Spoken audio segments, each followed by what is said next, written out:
요한복음 6장 22절로 27절 말씀 다 같이 합독하시겠습니다.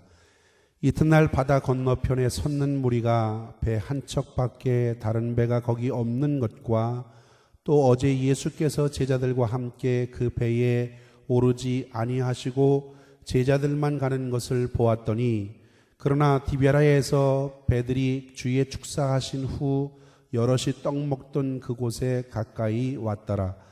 무리가 거기서 예수도 없으시고 제자들도 없음을 보고 곧 배들을 타고 예수를 찾으러 가버나움으로 가서 바다 건너편에서 만나 랍비여 어느 때에 여기 오셨나이까 하니, 예수께서 대답하여 가라사대 내가 진실로 진실로 너희에게 이르노니 너희가 나를 찾은 것은 표적을 본 까닭이 아니요 떡을 먹고 배부른 까닭이로다.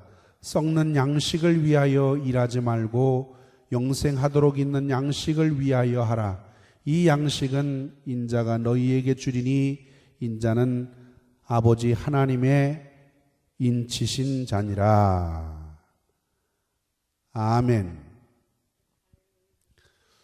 오래전에 제가 들은 이야기 중에 현대인들의 모습을 풍자한 이야기가 있습니다. 그 이야기가 뭐냐면, 사람들은 어떤 커다란 위기에 처하거나 또 어려움을 당하면 하나님을 믿는 사람들은 누구의 이름을 불러요? 하나님, 그렇게 얘기하면서 하나님의 이름을 찾지요. 그렇지요? 그런데 하나님을 믿지 않는 사람들은 대개가 어머니 이렇게 찾잖아요. 그렇죠? 어머니의 이름을 불러요. 그런데 이북 출신의 사람들은 오마니 이렇게 부릅니다. 오마니. 그런데 오늘날 사람들은 그렇게 커다란 위기가 아닌데도 불구하고 조그만 어려움에 처하면 사람들이 찾는 것이 있다는 거예요. 그것이 뭐냐면 오머니. 오머니 하면서 돈을 찾는다는 것입니다. 여러분, 그만큼 오늘을 살고 있는 이 시대에 모든 사람들의 마음속에 있는 최대의 우상이 뭐냐? 물질이라는 것이죠. 물질. 과거 우리나라가 6.25 전쟁 직후에는 너무 많이 어려웠어요. 그래서 외국으로부터 원조 물자를 도움을 받은 그런 사실들을 여러분들이 아마 기억하고 계실 것입니다. 특히나 그 많은 원조 물자들이 선교사들을 통해서 들어왔기 때문에 한국 교회는 그 선교사들로부터 많은 도움을 받고 그 수많은 사람들을 도와줄 수가 있었어요. 그래서 생활이 어려웠던 그 당시에 사람들은 그 원조 물자를 받기 위해서 모두가 다 선교사들이 있는 교회를 출석했다는 것입니다. 교회를 나오기 시작했다는 거죠. 그런데 선교사님들이 교회에 나오는 많은 한국 사람들의 모습들을 가만히 살펴보니까 이 사람들이 교회에 나오는 모습이 순수한 동기에 의해서 교회를 나오는 것이 아니고 바로 그 어려운 생활 때문에 원조 물자인 쌀을 얻기 위해서 교회를 출석한다는 사실을 알게 되었습니다.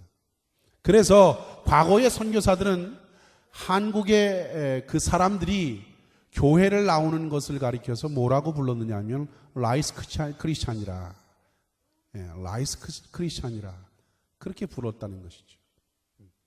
지금은 우리나라의 국가 경쟁력의 순위가 134개국 중에 13위라고 그렇게 세계 경제 포럼이 지난 해에 발표를 했어요.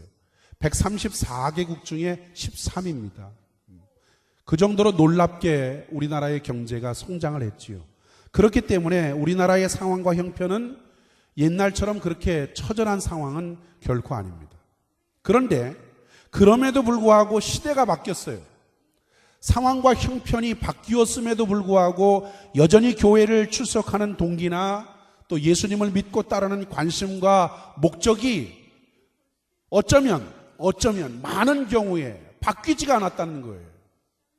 시대가 바뀌었음에도, 형편이 바뀌었음에도, 우리의 상황이 바뀌었음에도 예수를 믿고 따르는 관심과 목적은 여전히 이 세상에 복에만 머물러 있는 그런 모습들을 얼마든지 찾아볼 수가 있다는 것입니다.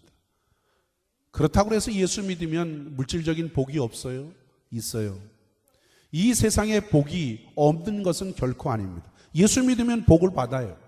하나님의 축복으로 인해서 사업이 잘 되고 질병에서 고침받는 그런 은혜가 분명히 예수 믿으면 예수 안에는 그런 놀라운 축복들이 있어요. 그런데 성경이 말씀하고 있는 것은 뭐냐면 그러한 동기나 그러한 목적만 가지고 예수를 믿으려고 해서는 안 된다는 거예요.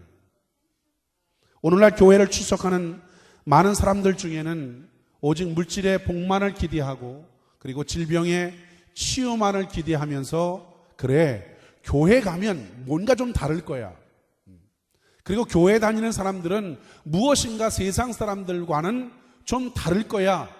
그런 기대와 그런 감정만을 가지고 교회 생활을 시작하는 사람들이 있습니다. 그런데 교회를 나가서 교회 생활을 한두 달 정도 하다 보면 비로소 자기가 지금까지 생각해 왔던 그런 생각과 기대와는 조금 다른 면들이 보이기를 시작한다는 것을 확인하지요. 그렇지요?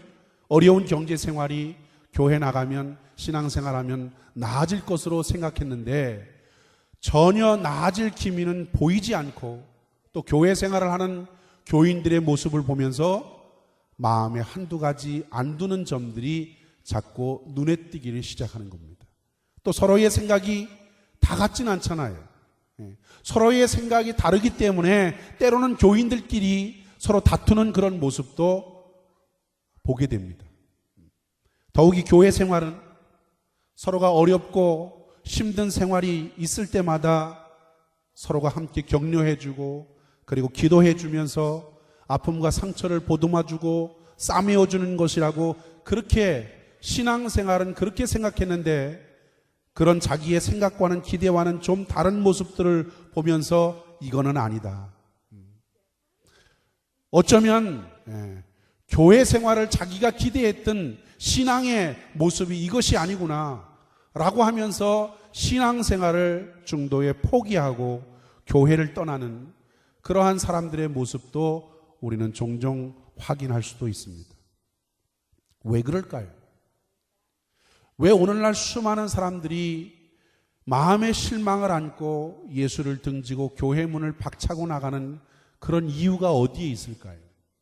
먼저 믿은 우리의 성숙하지 못한 모습 때문이라는 사실을 우리는 생각하고 하나님 앞에 우리의 모습에 반성을 해야 됩니다.